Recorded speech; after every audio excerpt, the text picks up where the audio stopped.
குடும்ப நாமத்தில் சபையாரை வரவேற்கிறேன், பார்க்கிறேன். அல்லேலூயா. இந்த நாளிலே நாம் தியானத்துக்கு எடுத்துக்கொள்ளக்கூடியதான வேத பகுதி யோவான் எழுதின சுவிசேஷம் 7ஆம் அதிகாரம் 24வது வசனம். தோற்றத்தின்படி தீர்ப்பு செய்யாமல் நீதியின்படி தீர்ப்பு செய்யுங்கள் என்றார். போதும். அல்லேலூயா. தோற்றத்தின்படி தீர்ப்பு செய்யாமல் நீதியின்படி தீர்ப்பு செய்யுங்கள் என்றார். ஆண்டவராகிய இயேசு கிறிஸ்து பூமியில வாழ்ந்த நாட்கள்ல அநேக அற்புதங்களையும் அதிசயங்களையும் அவர் செய்தார். அவர் மூலமாக அநேகர் நோயிலிருந்து விடுதலை பெற்றார்கள், பிசாசின் பிடியிலிருந்து விடுதலை ஆக்கப்பட்டார்கள். அவர் நன்மை செய்கிறவராக சுற்றி திரிந்தார். அவர் இவ்வாறாக அநேகரை விடுதலை ஆக்கிக் கொண்டிருந்ததை பார்த்த ஜனங்கள், விசேஷமாக யூத ஜனங்கள், அவருக்கு விரோதமாக எழுப்பினார்கள், கூடினார்கள். அப்படி வரும்பொழுது என்ன நடந்தது என்று சொன்னால், இந்த 7ஆம் அதிகாரத்திலே யூதருடைய கூடார பண்டிகை இருந்தது.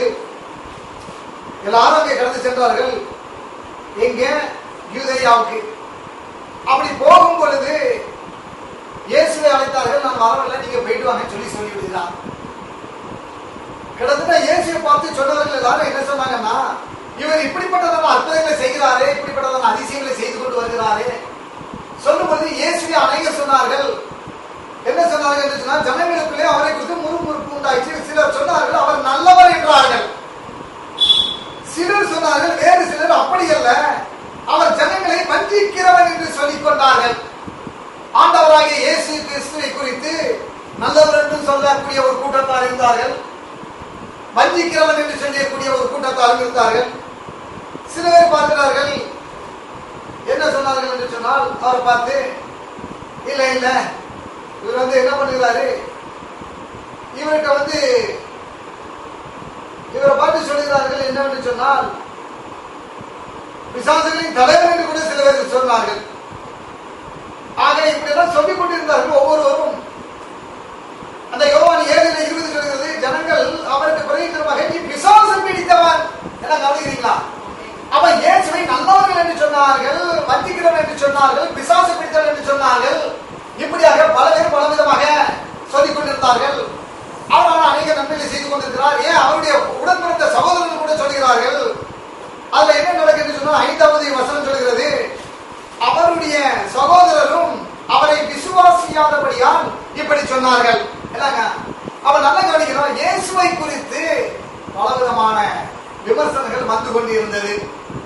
பரிசேயர்கள்லாம் கூடுகிறார்கள். என்ன நீ எதை வச்சு நீ இப்படிப்பட்ட அற்புதங்கள்லாம் செய்கிறீங்க, இப்படி எல்லாம் கேட்டுக்கொண்டிருக்கிறார்கள். அப்படி இருக்கும் பொழுது அவர் சொல்லுகிறார், சில பேர் ஆச்சரியப்படுறாங்க. என்ன ஆச்சரியப்பட்டாங்க? இவர் யாரு? இவர் கல்லாதவராய் இருந்தும், எல்லாம் சொல்லுங்க, கல்லாதவராய் இருந்தும். அவர் ஒன்றும் படிக்கல, படிப்பறிவு இல்லாதவர். அதுதான் அவர் 15வது வசனத்தில் சொல்கிறார், அப்பொழுது யூதர்கள் இவர் கல்லாதவராய் இருந்தும் வேத எழுத்துக்களை எப்படி அறிந்திருக்கிறார் என்று ஆச்சரியப்பட்டார்கள். பாருங்க, போதும். அல்லேலூயா. இவர் கல்லாதவராய் இருந்தும் வேத எழுத்துக்களை எப்படி அறிந்திருக்கிறார் என்று ஆச்சரியப்பட்டார்கள். எனவே இயேசுடைய காரியங்களை குறித்து அநேகர் ஆச்சரியப்பட்டுக் கொண்டிருக்கிறார்கள். இப்படியாக நடந்து கொண்டிருக்கிறது. அப்படி இருக்கும் பொழுதுதான் என்ன என்று சொன்னால், அந்த பரிசேயர்கள் ஒன்று கூடுகிறார்கள். என்ன சொல்லுறாங்க? இயேசு சிலரை நோயிலிருந்து ஓய்வு நாள் என்று சொஸ்தமாக்குகிறார். அப்ப அதான் எல்லாரும் என்ன பண்றாங்க? கூடுகிறார்கள். ஓய்வு நாள் அன்னைக்கு நீ ஒருத்தரை வியாதியிலிருந்து என்ன செய்யலாம்? விடுதலை செய்யலாமா? சொஸ்தமாக்கலாமா? அது எவ்வளவு பெரிய தேவ தூஷணமாக இருக்கிறது, எவ்வளவு பெரிய தேவ குற்றம் அப்படின்னு சொல்லிதான் இயேசுக்கு விரோதமாக அவர்கள் பேசிக் கொண்டிருக்கிறார்கள். அந்த பகுதியை நாம் இப்பொழுது தியானிக்கிறோம். அவை இவர் என்ன சொல்கிறார் என்று சொன்னால், இயேசு சொல்கிறார் 22வது வசனத்துல, விருத்த சேதனம் மோசேயினால் உண்டாகாமல் பிதாக்களால் உண்டாயிற்று. பின்பு மோசே அதை உங்களுக்கு நியமித்தான். நீங்கள் ஓய்வு நாளிலும் மனுஷனை விருத்த சேதனம் பண்ணுகிறீர்கள். மோசேயின் நியாயப்பிரமாணம் மீறப்படாதபடிக்கு ஓய்வு நாளில் மனுஷன் விருத்த சேதனம் பெறாமல் நான் ஓய்வு நாளில் ஒரு மனுஷனை முழுவதும் சுகமாக்கினதினாலே என் மேல் எரிச்சலாய் இருக்கலாமா? நல்லா கவனிங்க. போதும். என்ன சொல்றாரு? இயேசு சொல்கிறார், அவங்களை பார்த்து பரிசேயரை பார்த்து சொல்கிறார், உங்களுக்கு இந்த நியாயப்பிரமாணத்தை யாருப்பா கொடுத்தா? பிதாக்கள் வந்து நீங்க வந்து இந்த நியாயப்பிரமாணத்தை என்ன பண்றீங்க? நீங்க வந்து இதெல்லாம் வந்து ஃபாலோ பண்றீங்க அப்படின்னு சொல்லி இருக்கிறார். அது வந்து தேவன் கொடுக்கல. நீங்க யாரு கொடுத்தா? பிதாக்களால் உண்டாயிற்று விருத்த சேதனம். ஆனா மோசே வந்து நியமித்தான், ஓய்வு நாளிலும் மனுஷனை விருத்த சேதனம் பண்ணுகிறீர்கள். அப்ப மோசேயுடைய நியாயப்பிரமாணம் மீறாதபடிக்கு ஓய்வு நாளில் மனுஷன் விருத்த சேதனம் பெறலாம் என்றால், நான் ஓய்வு நாளில் ஒரு மனுஷனை முழுவதும் சுகமாக்கினதினாலே என் மேல் எச்சலாய் இருக்கலாமா? சொல்லிட்டு தான் சொல்கிறார், தோற்றத்தின்படி தீர்ப்பு செய்யாமல் நீதியின்படி தீர்ப்பு செய்யுங்கள் என்றார். கரங்களை தட்டுவோம்.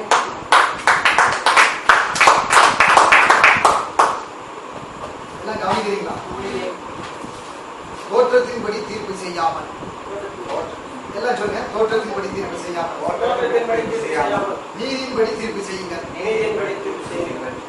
இன்றைக்கு வந்து உலகம் வந்து என்ன பண்ணுது என்று சொன்னாலும் எல்லாரும் வந்து தோற்றத்தை தான் பாக்குறாங்க.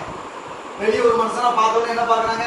அவன் முடிய சரியில்லை, நான் அப்பவே நினைச்சேன் அவன் முடிக்கிற முடிய சரியில்லைங்க அப்படின்னு சொல்றாங்க. யாரையும் பார்த்தோன்னு இருந்துக்கலாம், ஒரு மனுஷனை பார்த்தோன்னு இவன் ஆளை பார்த்துட்டு நம்ம என்ன பண்ணிடுறோம், அவனை ஒரு இடம் போட்டுருந்தோம். அவனை பார்த்தோன்னா படிச்சவன் மாதிரி தெரியலையே, இவனை பார்த்தோன்னா இந்த தொழிலை செய்யக்கூடிய திறமை உருவான மாதிரி தெரியலையே, இவனை பார்த்தோன்னா நல்ல ஒரு ஜெபஜீவியம் பண்ற மாதிரி தெரியலையே, இப்படி எல்லாம் பல விதமான கருத்துக்கள். நம்ம ஒரு ஆளை பார்த்தோட என்ன பண்றோம்? தோற்றத்தின் அடிப்படையில நாம அவர்களுக்கு கொடுத்து செய்யணும், தீர்ப்பு செய்கிறோம். இது இன்னைக்கு உலகத்துல வழக்காக இருக்கிறது. ஆண்டவராகிய இயேசு கிறிஸ்து சொல்கிறார், தோற்றத்தின்படி தீர்ப்பு செய்யாமல் நீதியின்படி தீர்ப்பு செய்யுங்கள். ஆங்கிலத்தில் அதுக்கு என்ன சொல்கிறார் என்று சொன்னால், don't judge by appearances but judge with right judgement. Hallelujah. என்ன சொல்றாரு? நீங்க உங்க தோற்றத்தின்படி நீங்க வந்து யாரையும் தீர்ப்பு செய்யாதீங்க. நீங்க பண்ணணும்னு என்ன பண்ணுமா? பட் ஜட்ஜ் வித் என்ன பண்ணுமா? Right judgement. Hallelujah. Right judgement, சரியான அந்த நியாய நீதியின்படி தீர்ப்பு செய்யுங்கள். இன்றைக்கு நானும் நீங்க என்ன செஞ்சீங்கன்னா, ஜட்ஜ்மெண்ட் என்ன தெரியுமா? ஒரு வழக்கு இருக்கு என்று சொன்னாலும் இருவருக்கும் இடையில அங்க போய் வழக்காடுகிறார்கள்.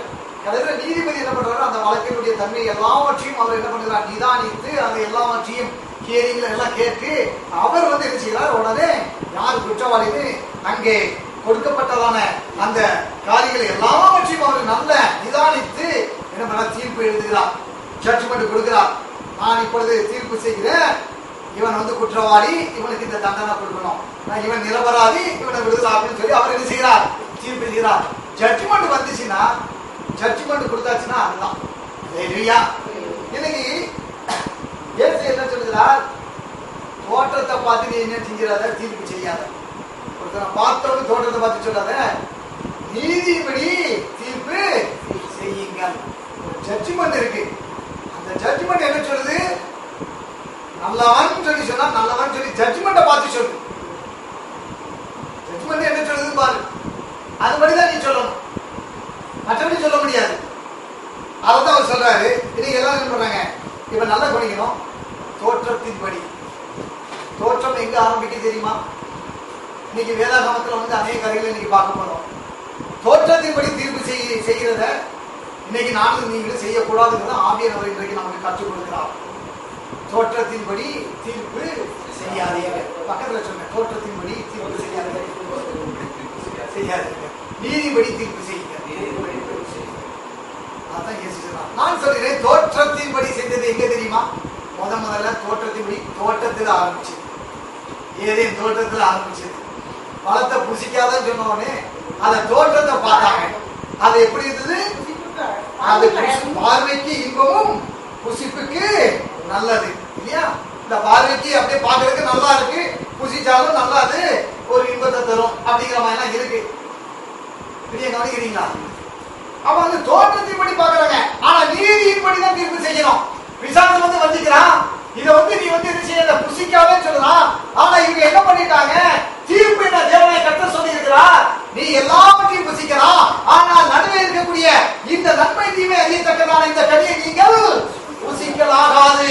தீர்ப்பு அங்கே ஆண்டவர் வைத்து விட்டார், தீர்ப்பை எழுதி விட்டார். இதை நீ புசிக்க கூடாது. இது விளக்கப்பட்டதான ஒரு விருட்சத்தின் கனி. ஆனா இவங்க என்ன பண்ணிட்டாங்க தெரியுமா? தோற்றத்தை பார்த்து விழுந்துட்டாங்க. கவனிக்கிறீங்களா? அதே மாதிரி வேதாந்த சில காரியங்களை நம்ம பார்க்கிறோம். இன்னைக்கு நாம வீட்டுல எப்படி இருக்கிற பிரியமானவங்க, இன்னைக்கு எப்படி நாம வந்து இது பண்ணிட்டு இருக்கிறோம்? தோற்றத்தின்படி யாரையும் என்ன செஞ்சுறாங்க, யாரையும் என்ன செய்யுங்க, தீர்ப்பு செய்யாதீங்க. நம்ம என்ன பண்ணிடுறோம்? தோற்றத்தை பார்த்து தான் சொல்லிடுறோம். இது இப்படி ஆகுது. நான் அப்பவே நினைச்சேன் இவன் எங்க எல்லாம் வந்து இது பண்ண போறான், ஒழுங்கா இவன் எங்க வருவான், வேலை பார்ப்பானா, இவன் எங்க நல்லபடியா முன்னேறுவானா. எனக்கு தெரியுங்க, இவன் அந்த வேலை வந்து ரொம்ப நாள் இவன் பார்க்க மாட்டான், எனக்கு அப்பவே தெரியும் அப்படிங்கிறோம் இல்லையா? இவன் எப்படி இருப்பான் என்ன எது நம்ம சில பேரை பத்தி சொல்றோம். ஆனா அவர் என்ன சொல்ற தோட பத்தி சொல்லாத. இன்னைக்கு வந்து தாவீதுடைய வாழ்க்கையில எடுத்துக்கொள்வோம். அதுல பாருங்க அப்படிதான் நடக்கு இல்லையா? நம்ம பலமுறை தியானிச்சதான ஒரு காரியம் தான். என்ன நடக்கு? சவுலுக்கு பதிலா அடுத்த ஒரு மன்னனை ஆயத்தப்படுத்துகிறார். அப்ப வந்து நேரம் அங்க போய் ஈசாவுடைய வீட்டுக்கு போனோடனே நேரம் வாரான். யாரு? சாமுவேல் தீர்க்கதரிசி. நேரம் அங்கிருந்து யாரு வாரான்? எலியா வாரான். யாரு? தாவீதுடைய சகோதரன் வாரான். 1 சாமுவேல் 14 அதுல வந்து 6-7 வசனங்கள். எலியாவை பார்த்த உடனே அவன் என்ன சொல்றான்? கர்த்தரால் அபிஷேகம் பண்ணப்படுபவன் இவன் தானாக்கும்.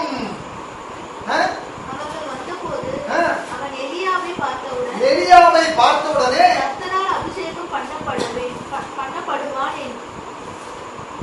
படுபவன் இவன் தானா? சரி, நிப்பாட்டுங்க, நான் வாசிக்கிறேன். 1 சாமுவேல் 14 6வது வசனம் நான் வாசிக்கிறேன். அவர்கள் வந்தபோது அவன் எலியாவை பார்த்த உடனே கர்த்தரால் அபிஷேகம் பண்ணப்படுபவன் இவன் தானாக்கும் என்றான். பாக்குறான். பார்த்த உடனே நல்லா கவனிக்கிறீங்களா? நீ என்ன செய்யாதீங்க, தோற்றத்தின்படி தீர்ப்பு செய்யாமல் நீதியின்படி தீர்ப்பு செய்யுங்கள். தேவனாகிய கர்த்தர் சவுலுக்கு பதிலாக மிகவும் அவனை காட்டிலும் உத்தமனாக இருக்கிற தாவீதை தீர்ப்பு செய்து விட்டார், முன்குறித்து விட்டார். சாமுவேல் தீர்க்கதரிசி அங்கே செல்கிறான். அவன் பார்த்தவன் என்ன பார்க்கிறான்? அங்க வந்து நிற்கிறான், எலியா வந்து நிற்கிறான். தோற்றத்தின்படி வந்துறான். ஓஹோ, கர்த்தரால் அபிஷேகம் பண்ணப்படுபவன், அல்லேலூயா, பண்ணப்படுவன் இவன் தானாக்கும் அப்படிங்கிறான். யாரு? சாமுவேல் தீர்க்கதரிசி. கர்த்தர் சாமுவேலை நோக்கி, நீ இவனுடைய முகத்தையும் இவனுடைய சரீர வளர்ச்சியையும் பார்க்க வேண்டாம், நான் இவனை புறக்கணித்தேன். மனுஷன் பார்க்கிறபடி நான் பாரேன், மனுஷன் முகத்தை பார்ப்பான், கர்த்தரோ இதயத்தை பார்க்கிறார் என்றான். கண்கள் அடிக்கிறவன் மையப்படுத்தும். நானும் நீங்களும் தோற்றத்தின்படி யாரையும் என்ன செஞ்சவனா நியாயம் தீர்க்க வேண்டாம். எந்த ஒரு காரியத்திலும் நீங்கள் நானும் இருந்தீங்கன்னா அவன் பாருங்க, ஏரியாவுக்கு வந்தோடனே இவன் தான் கர்த்தரான அபிஷேகம் பண்ண படுபவன் இவன் தானாக்கும் அப்படின்னு பாக்குறான். கர்த்தத்துல இல்ல இல்ல இல்ல, நீ பார்க்க, நான் வந்து நீ பார்க்கவே நான் பார்க்க மாட்டேன், நீ முகத்தை பார்க்க நான் இதயத்தை பார்க்கலாம் அப்படிங்கிறாரு. அல்லேலூயா. நீங்க அப்படிதான் இருக்கு பாருங்க. நீங்க நாம என்ன பண்றோம் தெரியுமா? வாழ்க்கையில கடந்து வருகிற நாட்கள்ல எந்த ஒரு சூழ்நிலை வரும்போது நம்ம என்ன பண்ணியிருந்தோம்? அவ்வளவுதான், இவ்வளவுதான் என் வாழ்க்கை, இவ்வளவுதானாக்கும் அப்படின்னு வந்து முடிவு பண்ணிடணும். வியாபாரம் ஆரம்பிக்கிறாங்க, பல விதமான சோதனைகள் வருகிறது, நெருக்கத்தின் பாதையை கடந்து வருகிறார்கள். உடனே என்ன பண்றாங்க? சரி, இவ்வளவு காம்படிஷன்ல நம்மலாம் எங்க பண்ண முடியுமா, வியாபாரம் பண்ண முடியுமா அப்படின்னு சொல்லிட்டு அவங்க பாக்குறாங்க. ஏன்னா இங்க தோற்றத்தை பாக்குறாங்க, தோற்றத்தை பாக்குறாங்க. இல்ல அவங்க வந்து என்ன பண்றாங்க? தோற்றத்தை பார்த்து நம்மளால இவ்வளவு பெரிய காம்படிஷன் வந்து இதுல நம்ம வந்து வியாபாரம் நடத்த முடியுமா? என்ன கவனிக்கிறீங்களா? அவங்க என்ன அப்படிதான் போறாங்க, நேரம் இன்டர்வியூக்கு போறாங்க. அங்க ஒரு பெரிய ஒரு 5000 பேர் நிக்கிறாங்க. ஏப்பா 5000 பேர் போடுறாங்களா? இல்ல டிஎம்பிசிக்கு ஏப்பா எத்தனை 5 லட்சம் பேர் இது பண்றாங்களா? இதுல நான் எழுதி எனக்கு கிடைக்குமா? இப்ப வெளியே பாக்குறாங்க, எல்லாம் அவுட் வேர்டு இதை பாக்குறாங்க. இன்னைக்கு ஒரு வேலை உத்தியோகமாக இருக்கட்டும், ஒரு தொழிலாக இருக்கட்டும், குடும்ப வாழ்க்கையில இருக்கட்டும், பையன் பிள்ளைகளை வந்து வளர்த்து வர பாக்குறேன். எங்க இவெல்லாம் எங்க படிச்சு இவெல்லாம் முன்னேற போறான், இவெல்லாம் படிச்சு ஆளாகி இவன் சம்பாத்தியம் பண்ணி இவன் வந்து அப்பா அம்மா உட்காந்து சோறு போட போறான்னாக்கும், மயில் பிடிக்க போற நாயை பூஜை பார்த்தா தெரியாதா? இதெல்லாம் நம்ம பழமொழியெல்லாம் நம்ம மக்களுக்கு சொல்லவா வேணும்? இவங்க சொன்னாங்க, வெளியே தோட்டத்தை பார்த்தவன்னு சொல்றாங்க. என்ன சொல்றாங்க? இவன் தான் என்ன, இவன் தான் ஆளாகி வந்து நம்மளை வந்து இவன் வந்து நம்ம சோறு போட போறானா அப்படின்னு சொல்றாங்க. அப்படிலாம் சொல்லாதீங்க. என் கூட ஒரு நண்பன் படிச்சான் பாருங்க. நான் வந்து ஹையர் செகண்டரியில படிக்கும் போது ஒரு தம்பி படிச்சான், சத்தனகுமார்னு பேரு. சொன்னா நம்ம படிக்க 9th ஸ்டாண்டர்ட் வரைக்கும் பார்த்தீங்கன்னா சப்ஜெக்ட்ல வந்து எல்லாம் ஃபெயில் ஆகிட்டு இருப்போம். 10th ஸ்டாண்டர்ட் வந்துச்சு, கிளீனா பார்த்தீங்கன்னா கிளாஸ்ல ஃபர்ஸ்ட் ஆனான். கிளாஸ்ல ஃபர்ஸ்ட் மட்டும் இல்லை, கிட்டத்தட்ட 446 மார்க் வாங்க. ஆனா அவங்க வீட்டில் என்ன தெரிஞ்சு வளைய பெற போறான். 9th ஸ்டாண்டர்ட்ல அவன் பார்த்தீங்கன்னா மேக்ஸ்ல நம்ம படிக்க 26 மார்க் வாங்குவான். ஆனா அடிச்சா பாருங்க எஸ்எஸ்எல்சி வந்து சென்ட் ஆவான். அப்ப இல்லையா? ஆக நம்ம என்ன பண்றோம், அவனை பார்த்தோன்னு சொல்லிடுறேன். அவன் வீட்டில் என்ன சொல்லிருப்பாங்க, நீ இணைய போயிட போற. ஆனா அவன் வாழ்க்கையில பாருங்க காலம் மாறிடுச்சு. கடைசியில பாத்தீங்கன்னா 10th ஸ்டாண்டர்ட்ல வந்து பிளஸ் டூல பாத்தீங்கன்னா இன்னும் அளவு காட்டி அவன் அதிகம் பண்ணான். கிளாஸ் ஒரு பையனுக்கு அவனுக்கு ரொம்ப காம்படிஷன். ஒரு பையன் வெளியூர்ல இருந்து வருவான், இவன் வந்து லோக்கல்ல உள்ளவன். வெளியூர்ல இருந்து வர்ற பையன் அப்படியே பீட் பண்ணிட்டே வரான். கிளாஸ் டீச்சர் கேட்கிறாரு, என்னப்பா நீ என்ன அவனை அடிக்க முடியல, அவன் தான் வெளியூர்ல இருந்து வரான், வந்து அவன் வந்து முன்னால போயிருக்கான். சார் வரட்டும் சார், எல்லாம் பப்ளிக்ல பாருங்க, பிளஸ் டூ ரிசல்ட்ல பாருங்கன்னா கிளீனா ரிசல்ட் வந்துச்சு. அவன் 996, இவன் என்ன பண்ணிட்டான் 1000 மார்க் எடுத்துட்டான். இல்லையா? இருங்க கொஞ்சம் பொறுமையா இருக்க அப்படின்னா விட்டுட்டே இருந்தான். அப்படியே குவார்டர்லி போச்சு, ஆஃபர்லி போச்சு, revision test first second third எல்லாமே அவன் வந்துட்டே இருந்தான். வரட்டும் ஆனுவல்ல பாத்துட்டு வந்தான், ஒரு தூக்கிட்டான். அவனை காட்டில 4 மார்க் அடிச்சு இவன் எடுத்து வாங்கிட்டான். இல்லையா? ஏன்னு கேட்டீங்கன்னா நாம என்ன பண்றோம், வெளியே உள்ளதை பார்த்துட்டு ஒரு ஒரு காரியத்தை பார்த்தோன்னே ஓ இது இப்படிதான், இது அவ்வளவுதான். ஒரு ஆளை பார்க்கலாம், இவர் இப்படிதான், இதை பார்த்து இவனை எங்க வேலை செய்ய போறான், இதெல்லாம் எங்க நடக்க போகுது, கவனிக்கிறீங்களா? இன்னைக்கு நாளைக்கு ஏன் செய்யறது, நீங்க எப்பவுமே புறத்தோட்டத்தை பாருங்க, தோற்றத்தின் படி நீங்க என்ன செய்யுங்க, தீர்ப்பு செய்யுங்க. அப்படி செய்யாதீங்க, தீர்ப்பு தோற்றத்தின் படி செய்யாதீர்கள், நீதிபடி செய்யுங்கள். அப்படின்னா இன்னைக்கு நமக்கு வந்து நீதிபடி வாழதான் நாளை நீங்க வளைக்கப்பட்டிருக்கிறோம். ஜட்ஜ்மெண்ட். அப்ப நமக்கு ஜட்ஜ்மெண்ட் என்ன? தேவனாலே எல்லாம் கூடும். ஜட்ஜ்மெண்ட் என்று சொல்லி தேவனாலே எல்லாம் கூடும். கையெல்லாம் பயன்படுத்துறாங்க. ஜட்ஜ்மெண்ட் தெளிவா சொல்லிட்டு தேவனாலே எல்லாம் கூடும் அப்படின்னு சொல்லியாச்சு. விசுவாசிக்கிறவனுக்கு எல்லாம் கூடும். அப்ப நீங்க என்ன சொல்றீங்க, என்னால இது நடக்குமா, நான் நல்லா முன்னேறுவானா, என் பிள்ளைய நல்லா வருமா, நானும் வந்து 4 பேர் மாதிரி நல்ல கௌரவமான ஒரு வாழ்க்கை வாழ முடியுமா, நான் இங்கே ஒரு இடத்துல பிறந்தேனே, என் குடும்பத்தை யாரும் படிக்கலையே, என் குடும்பத்தில் எனக்கு ஒன்றும் சொத்து பத்தெல்லாம் இல்லையே, நான் இப்படி தானே இருக்கிறேன், நான் ஒரு பின்தங்கி நிலையில நிக்கிறேன். இல்ல இல்ல இல்ல, நீங்க உங்களை பார்த்துட்டு எதுவும் நீங்க வந்து நிதானிக்காதீங்க, நீங்க சொல்லாதீங்க, உங்களை நீங்களே பார்த்து நான் இப்படி அப்படின்னு சொல்லாதீங்க. நல்ல இல்லையா? நடக்கிற சூழ்நிலையை பார்த்துட்டு நம்ம என்ன பண்ணிடுறோம், இது அவ்வளவுதான் நீங்க நடக்க போகுது அப்படிங்கிறோம். அப்படிதான் சொல்லக்கூடாது, அப்படி சொல்ல கூடாது. அதே மாதிரி நம்ம ஆண்டவர் என்ன பண்ணுறான், சீடர்களோடு கூட என்ன கடந்து படகுல போய் கொண்டு இருக்கிறான். எடுத்துக்கிறோம் பாருங்க, லூக்கா எழுதின சுவிசேஷம் 8ஆம் அதிகாரம் வசனம் 22 முதல் 25 வரை. லூக்கா 8:22 முதல் 25 வரை. இன்று ஒரு நாள் அவர் நமது ஸ்ரீசரோடு கூட படவில் ஏறி கடலின் அக்கறைக்கு போவோம் வாருங்கள் என்றார். அப்படியே படகு போனார்கள். படகு ஓடுகையில் அவர் நித்திரையாயிருந்தார். அப்பொழுது கடலிலே சுழல் காற்று உண்டானதால் அவர்கள் மோசமடையத்தக்கதாய் படகு ஜலத்தினால் நிறைந்தது. அவர்கள் அவரிடத்தில் வந்து ஐயரே அடிந்து போகிறோம் என்று அவரை எழுப்பினார்கள். அவர் எழுந்து காற்றையும் ஜலத்தின் கொந்தளிப்பையும் அதட்டினார். உடனே அவைகள் நின்று போய் அமைதல் உண்டாயிற்று.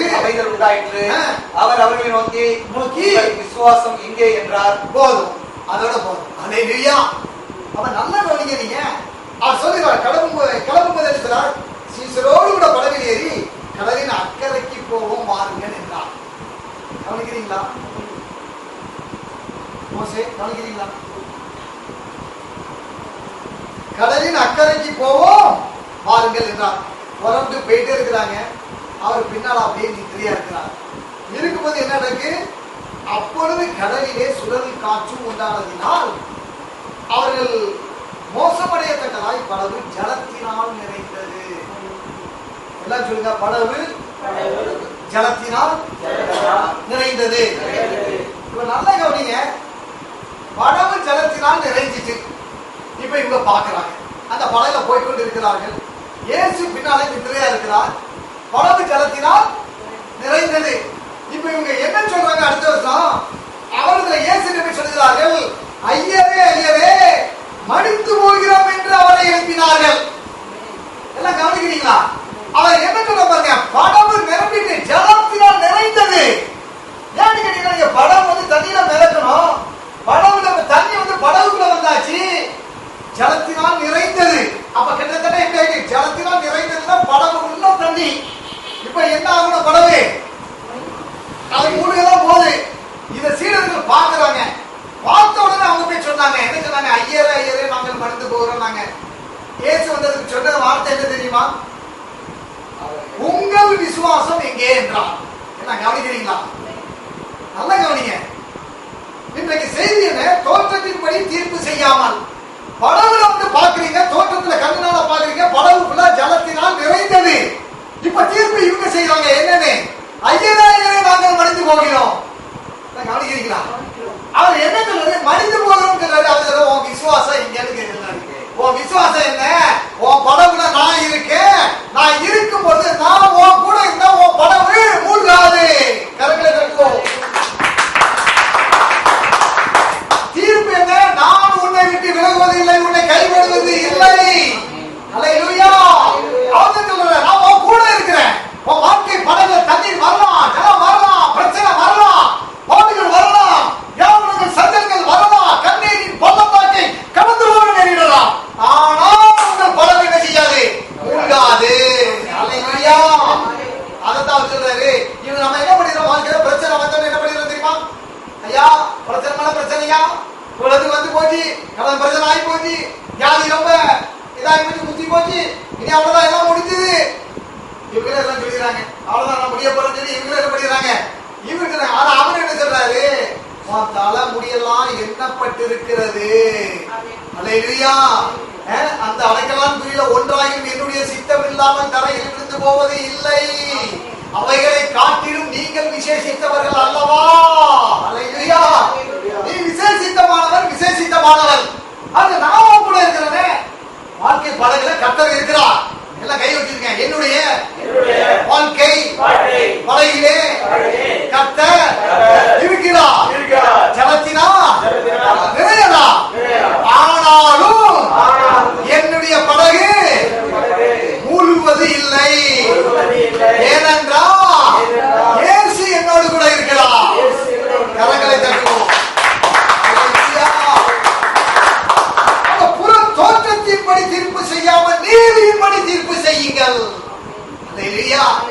நீதிபடி தீர்ப்பு என்னன்னா, என் படகு மூழ்காதுங்கிறதா தீர்ப்புங்க.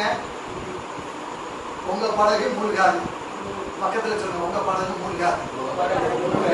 அல்லேலூயா. இவங்க நினைக்கிறாங்க, தோட்டத்தை பாருங்க, இல்லைங்க இவ்வளவு ஆகி போச்சுங்க, இவங்க வாழ்க்கையில என்னத்தை போட்டு தலைக்கு மேல போயிட்டு சான் போனா என்ன, மலம் போனா என்ன, இவன் அவ்வளவுதான் அப்படின்னு நினைக்கிறாங்க. ஆனா கர்த்தர் நீங்க அப்படி பேசாதீங்க. ஜலத்துல நிரம்பலாம், படகு ஃபுல்லா நிரம்பி இருக்கு. நம்ம பார்த்த உடனே என்ன பண்ணிடுறோம்? இதான் அப்படின்னு சொல்லி தீர்ப்பு சொல்லிடுறோம். கர்த்தர் சொன்னாரு, இல்ல இல்ல அப்படி தீர்ப்பு சொல்லாத, என்ன பண்ணு? நீதிபடி தீர்ப்பு செய். நீதியின்படி என்று சொன்னால் சத்தியத்தின்படி, ஜீவனுள்ள வார்த்தையின்படி தீர்ப்பு செய்யுங்கள். அல்லேலூயா. என்னுடைய வார்த்தை என்ன சொல்லுது? என்ன சொல்லுது? எப்பக்கம் நெருக்கப்பட்டும் ஒடுங்கி நான் போவது இல்லை.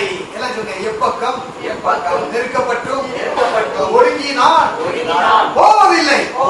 இயேசுவின் நாமத்தினாலே.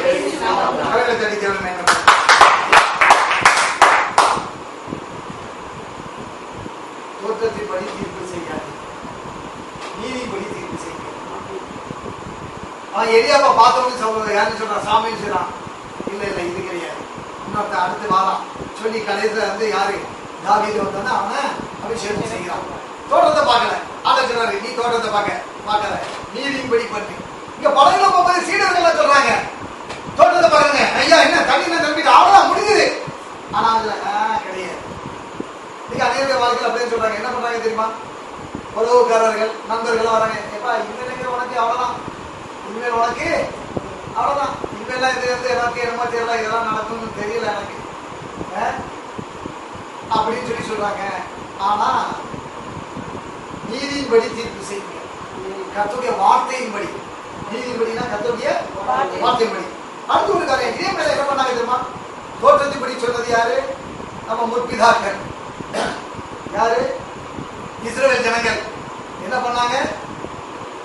தேவன் வந்து வாக்குப்படுகிறார், பாலும் தேனும் ஓடுகிற நலமும் விசாலமான தேசம், கானான் தேசம் கொடுத்தேன் அப்படின்றாரு. அப்பதான் அங்க போய் பார்த்துக்கலாம். போய் பார்க்காம போகும்போது எல்லாம் போறாங்க, போய் பார்க்கறாங்க. அங்க போய் பார்த்துட்டு என்ன பண்ணி போய் கொண்டுட்டு வர்றாங்க. என்னாகமம் 13:17 அதுல வந்து தேசம் எப்படிப்பட்டது பார்த்துட்டு சொல்லி அனுப்புகிறார். 23 வாசிங்க. 23 என்னாகமம் 13:23. பின்பு அவர்கள் என்னாகமம் 13 பின்பு அவர்கள் எஸ்கோல் பள்ளத்தாக்கு மட்டும் போய் அங்கே ஒரே உள்ள ஒரு திராட்சை கொடியை அறுத்தார்கள். அதை ஒரு தடியிலே 2 பேர் கட்டி தூக்கி கொண்டு வந்தார்கள். மாதுளம் பழங்களிலும் அத்தி பழங்களிலும் சிலவற்றை கொண்டு வந்தார்கள்.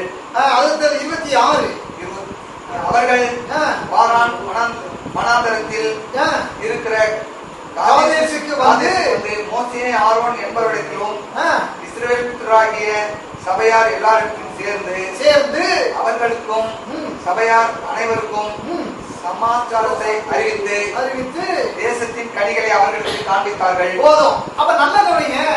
மோசே அனுப்பினவங்க எல்லாரும் புறப்பட்டு போகிறார்கள். எல்லாம் அந்த தேசத்துல எப்படி இருக்கு, இந்த தேசம் எப்படி இருக்கு, நல்லதா என்ன இது போய் பார்த்துட்டு வாங்கப்பா. அது வந்து எப்படிப்பட்டது, அங்க பலவான்கள் இருக்கிறாங்களா, பலவீனர்கள் இருக்கிறாங்களா, கொஞ்சம் பேரா, என்ன இது, நிலம் எப்படிப்பட்டது எல்லாம் பார்த்து வந்து அனுப்பினது. இவங்க போறாங்க, போய் பார்த்து அங்க போய் என்ன பண்றாங்க, பெரிய ஒரு திராட்சை கொலையை எடுத்து என்ன பண்றாங்க, பெரிய ஒரு இதுல கொம்புல கட்டி அங்க முன்னால பெரிய பின்னால மோசே உட்காந்து தூக்கிட்டு வராங்க. தூக்கிட்டு வந்து என்ன பண்றாங்க, பழத்தெல்லாம் கொண்டுட்டு வந்தாங்க. கொண்டுட்டு வந்து என்ன பண்ணிட்டாங்க, வெள்ளிக்கிழமை நம்ம கூட்டத்துக்கு கொண்டுட்டு வந்துட்டாங்க. சபைக்கு கொண்டு வந்து சபையில கொண்டு வந்து அதை வந்து காட்டுறாங்க. அல்லேலூயா. அதான் விஷயம். அவர் பழத்தை கொண்டு வந்தார்கள், சபையாருக்கு காண்பித்தார்கள். கவனிக்கிறீங்களா? எல்லாத்துக்கும் காட்டுறாங்க. பாத்தியா மாதுளம்பழம் எப்படி இருக்கு, பாத்தியா பார்த்துக்கோ, மாதுளம்பழம் எப்படி இருக்குன்னு பாருப்பா, அத்திப்பழம் எப்படி இருக்கு பாத்தியா பாரு, திராட்சை கொலைய பாத்தியா எவ்வளவு பெருசு இருக்கு பாரு, இப்படிப்பட்ட தேசம் எல்லாம் காண்பிச்சாங்க. அப்படியே காட்டிட்டு வரும்போது என்ன நடந்தது, 27 அவர்கள் மோசேயை நோக்கி எங்களை அனுப்பின தேசத்துக்கு நாங்கள் போய் வந்தோம்.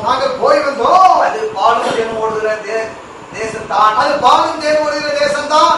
இது அதனுடைய கனி. நல்ல கனிங்க. அது பாலும் தேனும் ஓடுகிற தேசம்தான். இது அதனுடைய கனி சொல்லிட்டு அடுத்து சொல்கிறார்கள். ஆனாலும் குடியிருக்கிற ஜனங்கள் பலவான்கள், பட்டணங்கள் அரணிப்பானவைகளும் மிகவும் பெரியவைகளுமாய் இருக்கிறது. அங்கே ஏனாக்கின் குமாரரையும் கண்டோம். போதும். அப்ப நல்லா கவனிங்க. பழங்கள் எல்லாம் கொண்டு வந்து காட்டுறாங்க, கொண்டு வராங்க, சபைக்கு காட்டுறாங்க. மோசே சொல்றாரு, நாங்க போனோம் அந்த தேசத்தை பார்த்தா நல்ல தேசம் சொல்லிட்டாங்க. சொல்லிட்டு அடுத்து இருக்கிறாங்க பாருங்க. அங்க போனா ஏனாக்கின் குமாரரை கண்டோம். அங்க எபூசி இருக்காங்க, ஏத்தி இருக்கிறாங்க, அம்மோனி இருக்காங்க, கானானி இருக்காங்க, பெர்சி இருக்கிறாங்க, எல்லாம் வந்து பலவான்களாக இருக்கிறாங்க. நல்லா கவனிங்க. தோற்றத்தின்படி தீர்ப்பு செய்கிறார்கள். கவனிக்கிறீங்களா? தோற்றத்தின்படி பாக்குறாங்க, தோற்றத்தை பாக்குறாங்க. எப்பா எல்லாம் பயங்கரமா இருக்கிறாங்கய்யா, அப்படியே புள்ள பெழுத்து மசில்ஸ் எல்லாம் இருக்கு அப்படின்னு சொல்லி பாக்குறாங்க. எல்லாம் பார்த்துட்டு எல்லாம் ஹைட்டா இருக்காங்க, நெடிவமா இருக்காங்க, பட்டணம் அரணிப்பா இருக்கு, எல்லாம் பெரிய பார்த்துட்டு தோற்றத்தின்படி தான் தீர்ப்பு செஞ்சாங்க. என்ன தீர்ப்பு? தோற்றத்தின்படி சொன்னது, நம்ம இந்த தேசத்தை சுதந்திரிக்க முடியாது. இதெல்லாம் கவனிக்கிறீங்களா? தோற்றத்தின்படி தீர்ப்பு செய்யாம நீதியின்படி தீர்ப்பு செய்யுங்க. ஏசு கொடுத்தார். இன்னைக்கு நீதி என்ன தெரியுமா? ஜட்ஜ்மெண்ட் படி என்ன இது பண்றது, நான் கானான் தேசத்தை உங்களுக்கு ஒப்பு கொடுத்தேன். அதான் ஜட்ஜ்மெண்ட். அவர் ஒப்பு கொடுத்துட்டாரு. கொடுத்ததுக்கு அப்புறம் இவங்க என்ன பண்றாங்க, அதன்படிதான் இவங்க என்ன தீர்ப்பு செய்யணும். ஆனா இவங்க என்ன பண்ணாங்க, தோற்றத்தை பார்த்தாங்க. அங்க இருக்கிறதெல்லாம் பார்த்து வெற்றிகிரி மாதிரி இருக்கிறோம், பயந்து எல்லாமே சொல்லி இருக்கிறாங்க. அவங்க அதான் சொன்னது மட்டுமில்ல, கடைசியில என்ன பண்ணிட்டாங்கன்னா, கடையில 30 துர்ச்செய்தியை பரப்பினார்கள் முடியுது. கவனிக்கிறீங்களா? துர்ச்செய்தியை பரப்பினார்கள். அவ என்ன நடக்கு, தோற்றத்தின்படி. இன்னைக்கு நானும் இன்னும் தோற்றத்தின்படி என்ன செய்யணும், எதையும் தீர்ப்பு செய்ய கூடாது. ஏதோ சுகம் இல்ல சுகவீனப்பட்டு டாக்டர் போறீங்க